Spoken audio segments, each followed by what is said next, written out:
अस्सलाम वालेकुम, मैं हूं मुनीज़े जहांगीर और आप देख रहे हैं स्पॉटलाइट का ये स्पेशल एपिसोड कराची और काबुल से।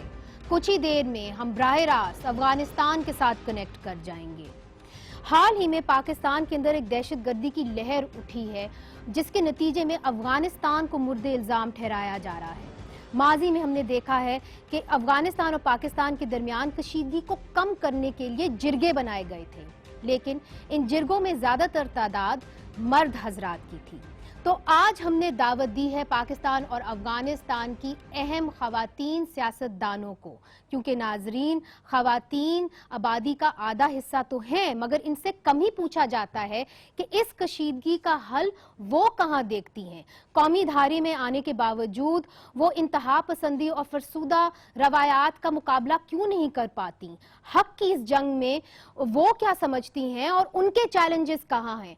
और जब आज पूरी दुनिया तालिबान के साथ मुज़ाकरात करने की कोशिश कर रही है, तो वो क्या सोचती हैं और अपना सियासी मुस्तकबिल कहाँ देखती हैं।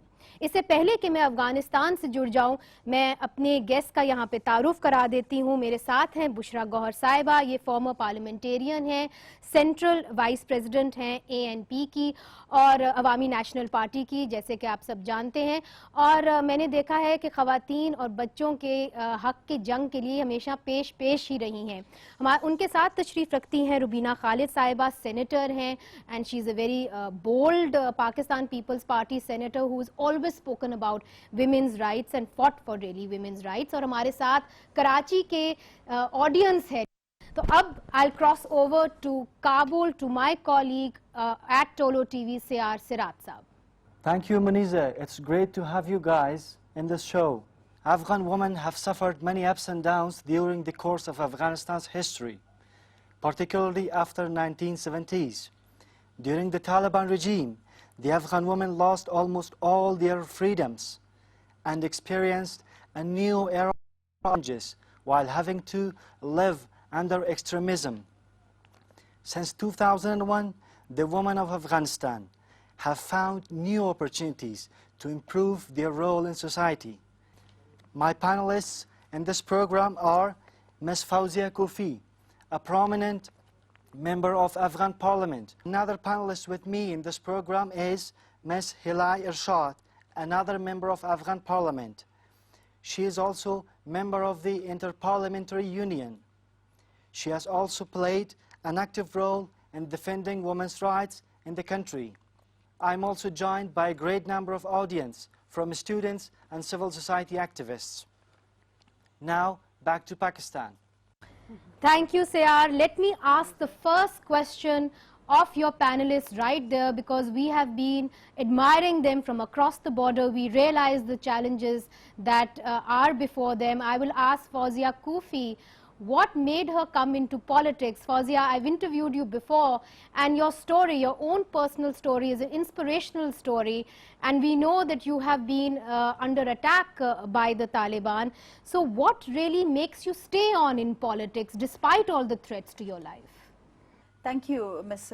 Jahangir, and it's good to see our friends on the other side. I think in our parts of the world, in traditional societies, many women are driven to politics. And one of the driving factors that bring these women to politics is, I think, the environment and the life that they go through. The systematic discrimination as a woman, but also in particularly during Taliban, the life that women of Afghanistan have been through, the discrimination, the brutality, the injustice that we faced gave me enough reasons to come to politics. And what I was thinking is that by coming to politics, I think I could change some odds about women's life. And therefore, I decided to come to politics. Sorry, I'm interfering, but I think that our audience would benefit a great deal to learn about you. That when you were born, you were, they said that you were an unwanted child and your mother left you in the sun. And then your grandmother rescued you. And then you returned to fight the presidential election from the same province. So can you elaborate a little bit on that? I think living in Afghanistan and Pakistan, might your audience, and I think also the audience here in Afghanistan studio, will know that not many family will actually be happy when they have a girl child. mainly because traditionally the man or the identity representative of the family, they own the heritage and represent the family. I think that's very common in both sides of the border. Right. In my case, it was not exceptional. I was not a wanted child, that's true. But what is important is that through what I have been and what I have experienced, I managed to turn the narrative. And with all the odds that I have experienced, an unwanted child, you know, grown up in a very traditional but yet big political family, I managed to change the narrative. And I think that's very important for, as I mentioned in the beginning, what is important for us is that we have been through certain difficulties in our life, and that gave us enough resistance and resilience to cope with unwanted circumstances. And I think women in Pakistan also have been through all of this, as many women in Afghanistan have been. We have to learn how to change this negative in our life to successes.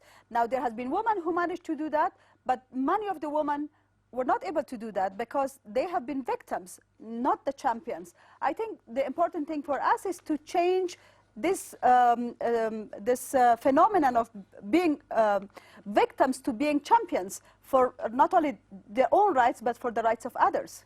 Ile, thank you so much for joining us on this show today.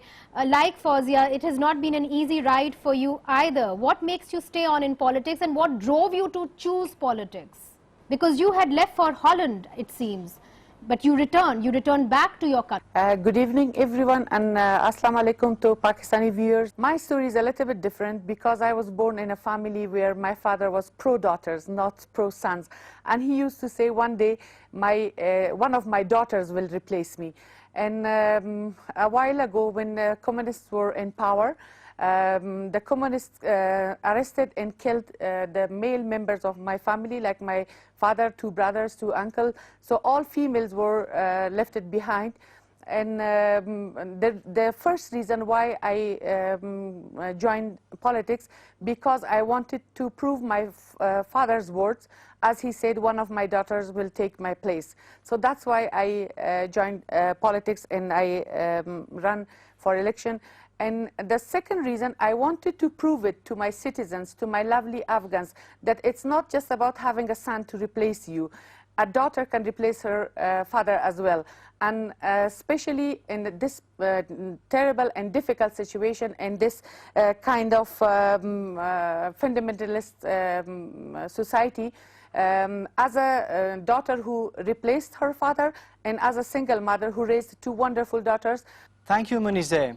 Ms. Bushra Gohar, I want to ask you that what life looks like in Pakistan for women, the women that are living in areas which have been affected by extremism. Thank you.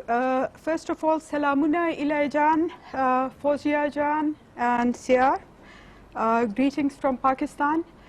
I would say that it's very challenging for women living in areas which are infested, especially like we experienced terrorism in Swat, and it was very difficult for the women there.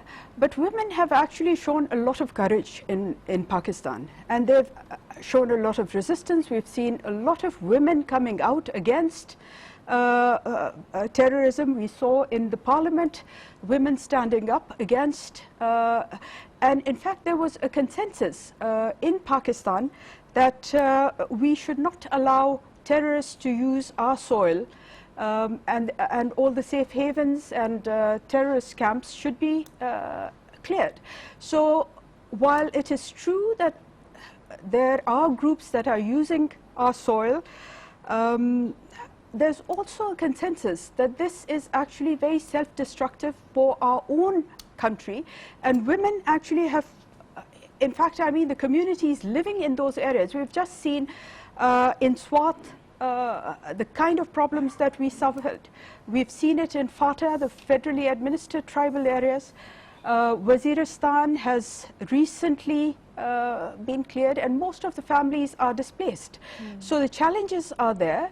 We've seen women standing up against terrorism and extremism. We've got many examples of women. Give us one example. Well, we've seen in the parliament the way women came together and spoke up against extremism, then how women helped the IDPs. I mean, it's really linked to policy.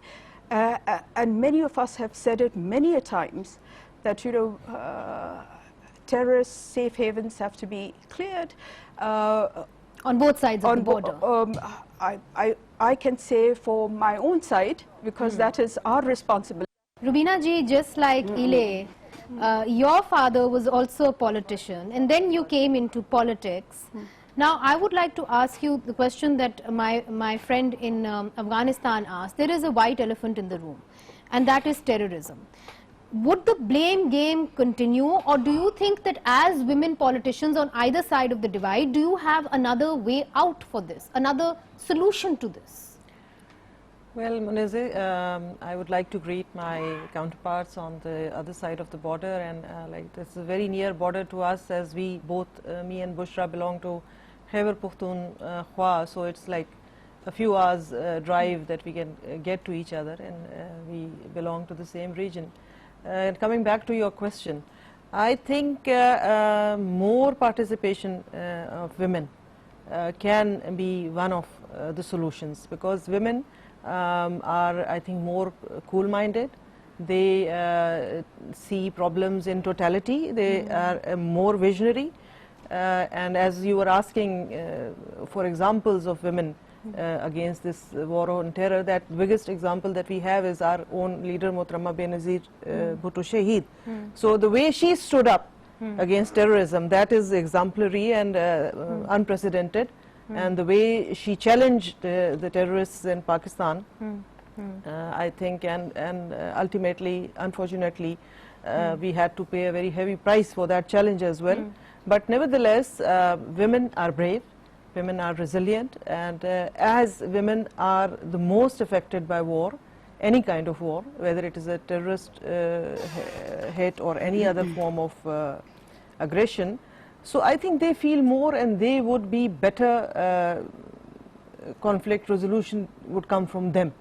Conflict resolution would come from them, says Rubina Khalid here in Pakistan. Sayar, I would like to ask your participants, what do they want, and where do they see a solution going forward with Pakistan-Afghanistan relations?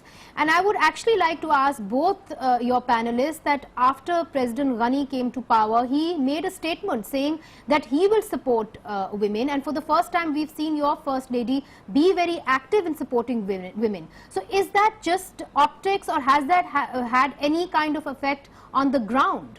I agree with your intro when you said there were jirgas and peace talks. To be honest, even in those jirgas, the concept was women are not needed in the table, negotiation table. We had, I think, 3 times quadrilateral dialogue that was held first time in Pakistan, but then also in Afghanistan. There was no woman in that decision-making process. But when it comes to the result of that, of those processes, you see that women are the main victims. I mean, if you look at government of Taliban, women were the main victims. And if you look at the conditions that Taliban present, is women Islamic rights. As a Muslim woman who lived under Taliban government, I know what is the interpretation of Taliban when they say women Islamic rights. I would be very happy and delighted to see that in these negotiations, not only women activists, women politicians from the 2 countries participate, but also as a sign for positive change. Maybe Taliban will actually bring, or should bring, their women to negotiation table. Then we will come to understanding and believe that their perspective have changed. If they don't demonstrate that level of willingness, means the 2 sides are talking about women, where women are not in part of this process. So these are serious concerns that I think we can only address them by putting our hands together forgetting what's the conflicts, but genuinely involve ourselves in this constructive process. Thank you, Ms. You Kufi. mentioned Rubina about Khalid Saiba wants to just add into what Ms. Kufi has been saying. You know, when she raises the question of jirgas, they've had jirgas and they've had some representation of women, but on this side of the border there has been zero representation of women, and the committee that was formed for FATA reforms, all men, 6 of them men. So why haven't you as politicians in Parliament been influential enough to convince the government to have more women participation in decision making? I totally agree with you, because all the APCs that are held, there's hardly any representation of women. So when we were talking about 50% of the population being women, I think we are more than 50%. And when decision making that 50% is not represented, this is not fair. And if something has to be decided about my future, I should have a say in it, and I should decide whether I want it or I do not want it. So keeping us out totally of that negotiations or those talks, it's I think criminal on both sides of the. But is it that you're weak within your parties, yes, or is it that you're weak within? You could see that it's like a centuries-old taboos that are there, so they are being removed now. It will not happen overnight. We have come a long way, and inshallah we will go ahead a long way too.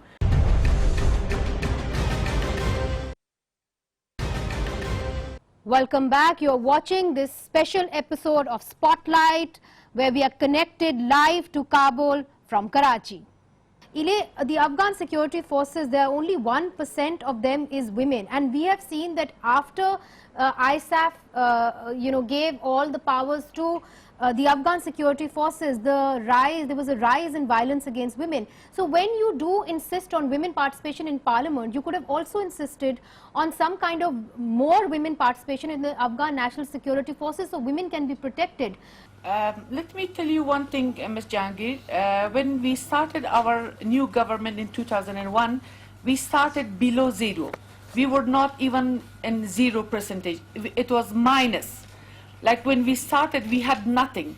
And our army is quite new, and everyone knows that when a war happened, when Taliban came, and before Taliban, even at Mujahideen time, our heavy equipments and heavy weapons were sold, and we started our army new, fresh army. From that time, we started to have, of course, have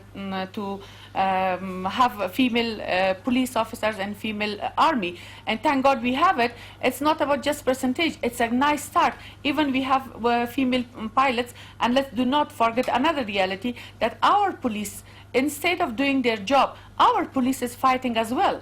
And so that's why I think women are not that much interested to join the police, because right now, due to lack of army and due to that heavy war going on in Afghanistan, so even police are fighting.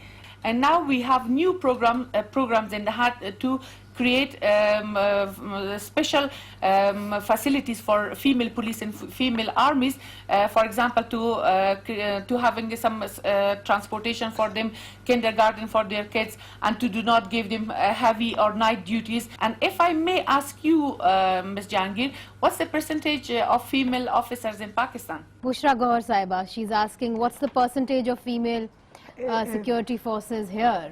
Well, I don't have the figures, and I think that it's very low here as well. Yes.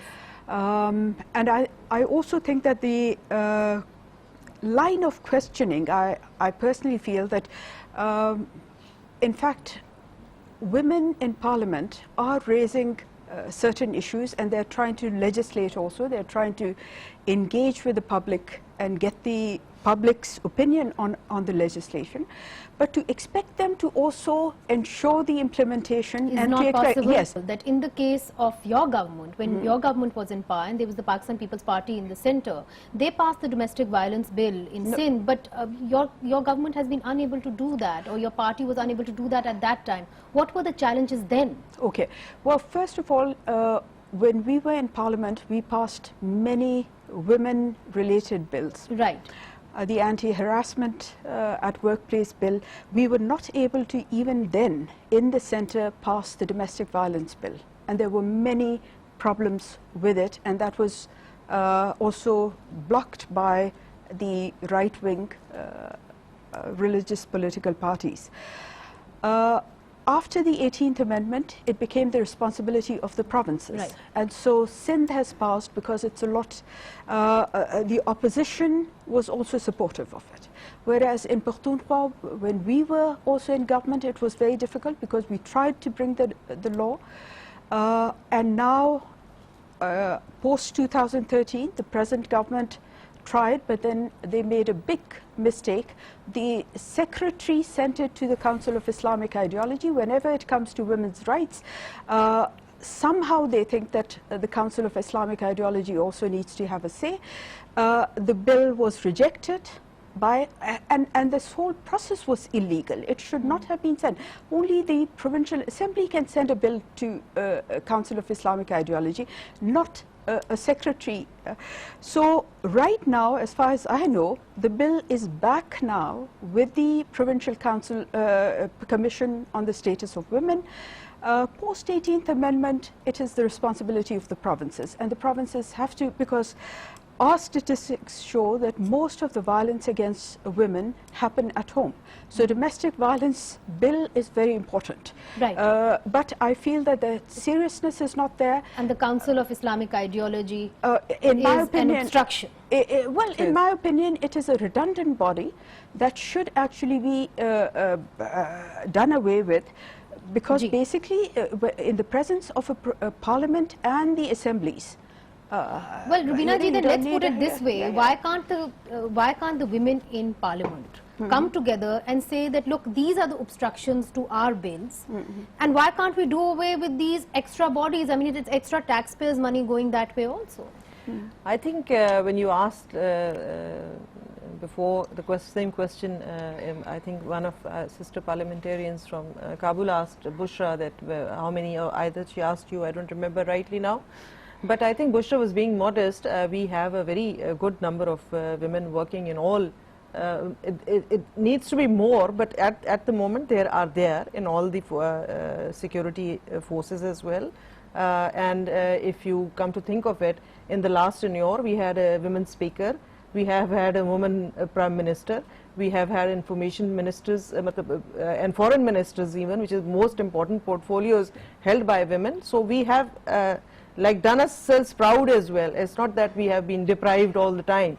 We've taken some steps forward and many steps back. It is important that we recognize it is not a rosy picture out there for women in Pakistan also. In some areas, yes, it is, but if we look at FATA, if we look at our remote areas, we don't see the opportunities for women.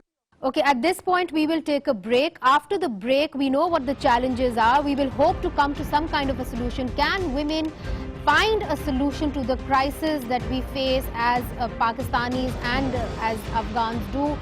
Do they have a solution to the tension between the two countries? We'll ask that and get in our audience just after this short break.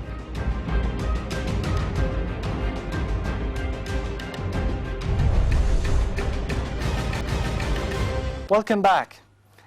We will have my audience and their comments. My name is Munizae, Kabul University student. I have a question from Ms. Bushra. What will happen if we end all diplomatic relation with Pakistan forever? Under no circumstances we should cut diplomatic ties. Dialogue should continue, and any breakdown in dialogue, that is why I personally feel that women should be leading the peace dialogue.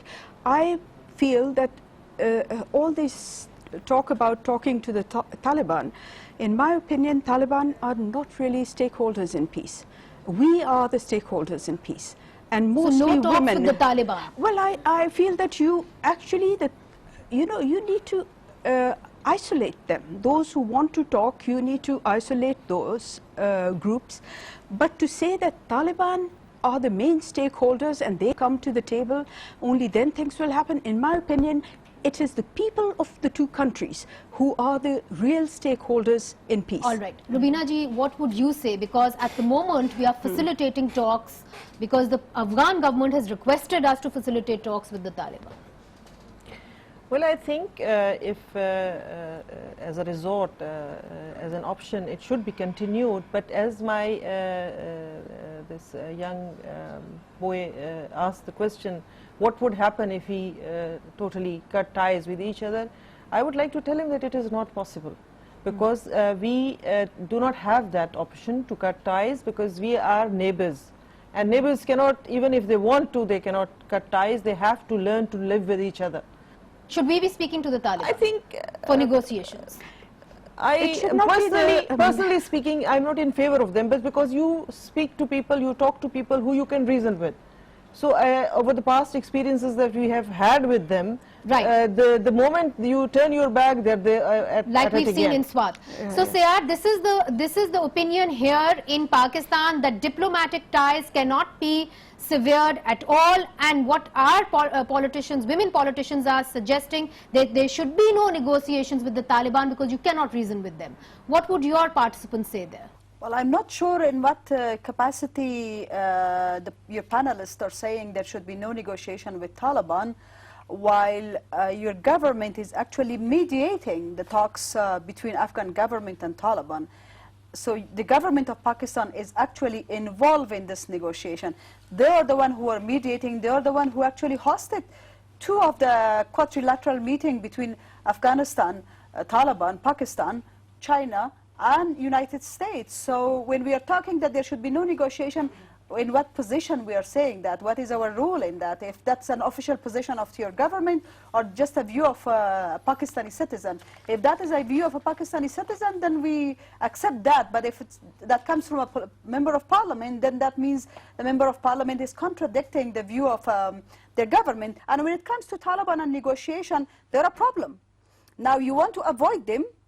By avoiding a problem, you may not necessarily solve the problem. Let's put hands together to solve this problem. And for that, I think Pakistan, especially politicians, women politicians of Pakistan, honest and genuine pursuant of Taliban into the peace process, so that they put guns and violence away, because by having guns, violence, killing more people, who is killed at the end of the day?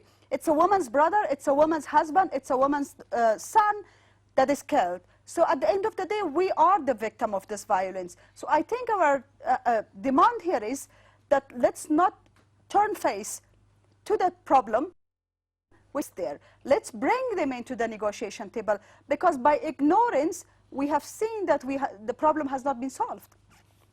Fawzia Kufi, what she has said is that, giving Benazir Bhutto as an example is not enough, because she pointed out that, it was Benazir Bhutto's government that they had the Taliban there and supporting the Taliban in Afghanistan, that accusation that she made. Well, what would you say to that? I would say to that, because the government was there. There was a legitimate government at that time in their country. It was not that we had put the government there. The government was there, and as we said that there were two neighboring countries, so you have to keep a balance of some sort of, we couldn't have gone on war on Afghanistan. Right, and Bushra ji, they're saying that negotiations with the Taliban should be done because they need to be moved, there needs to be a move towards peace. And on that question, because as they said, this is my personal opinion, the government may not be agreeing to, but as we were all about women empowerment, and we have been discussing that how to make the women more strong, so if I have a right of opinion, I think myself as a person, Rubina Khalid, that at least on this show, let's try and respect that, but quickly, because we have very little time left now. Right. You see, basically, I agree with Fawzia Kufi that we want women's meaningful participation in politics. What about the negotiations with the Taliban? She has made a point there. No. What she didn't understand, one, we were giving women's perspective on the peace talks, okay? Right. And basically, we've had 15 or 16 agreements with the Taliban, and they all fell through. Now, as a woman politician, I feel that maybe the strategy has to change. Instead of asking for, I feel that women should be in the formal processes. I feel women should be there.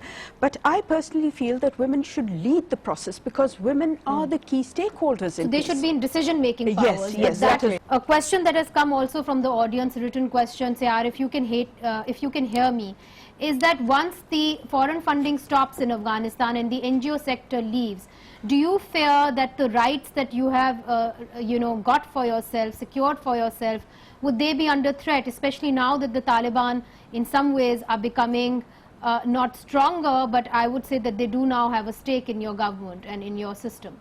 We hope that we will continue to have a longer-term partnership with the world, with the international community. But let's not forget that the women movement in Afghanistan is not limited to international community presence in Afghanistan. Women social and political engagement started way longer than 2001 and post-Taliban.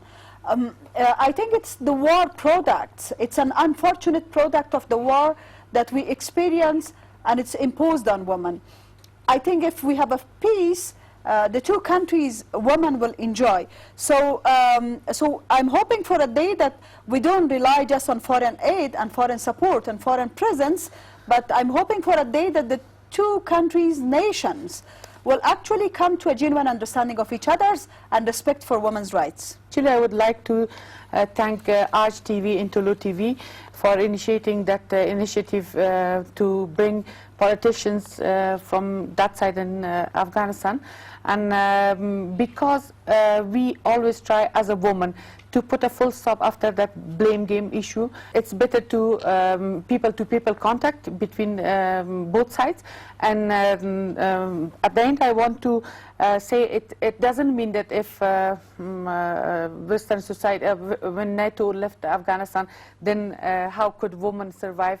Let me tell you that in the 60s, when there were no NATO because Afghanistan was safe, let's do not forget that Pakistani women used to come to Afghanistan to watch Indian movie while it was forbidden there to watch. And so Afghanistan, especially Afghan women, they're so good and strong to take care of themselves and their rights. But let me tell you again, if Afghanistan would have been secured and safe, so we could have more achievements. A few months ago, there was a subject going on, Pakistan, China, and Russia. They met with each other while Afghanistan was the subject of negotiation, but Afghanistan was not present there. I would like to say, and I'm not afraid of anyone, shame on countries and people who supports terrorism. And long life to people who defeat terrorism, and long life to Afghan people who fights other people's war in Afghanistan. In this kind of an atmosphere, can women politicians build bridges? Yes, of course they can. And as earlier said, that I am personally very impressed by the Afghan women, what they went through and how resilient they were. And let's not forget that the Pakistani women have also paid a very fair share and price for all this terrorism that is taking place. We have also lost our loved ones. We are still, and even yesterday there was such a big incident in Seven Sharif, killing hundreds of people. So I think the problem is the same, but I think we need to sit together and to try to understand each other's perspective. How can you do it in Parliament, Bushra ji? Well, I think women will have to play a proactive role in reviewing our foreign and security policies. Would they be allowed to do it? Well, they'll have to create that space. When we say that we have to create a space, they have to push for it, and it is very important that women actually review our the problem is with our foreign and security policies. Unless we change our policies, no amount of all this talk is going to work. And in this environment, can we build bridges? Yes, and in fact we are doing. Women are already taking great initiatives All where right. they're talking to women. But what Last I'd like words. to, yes, last words.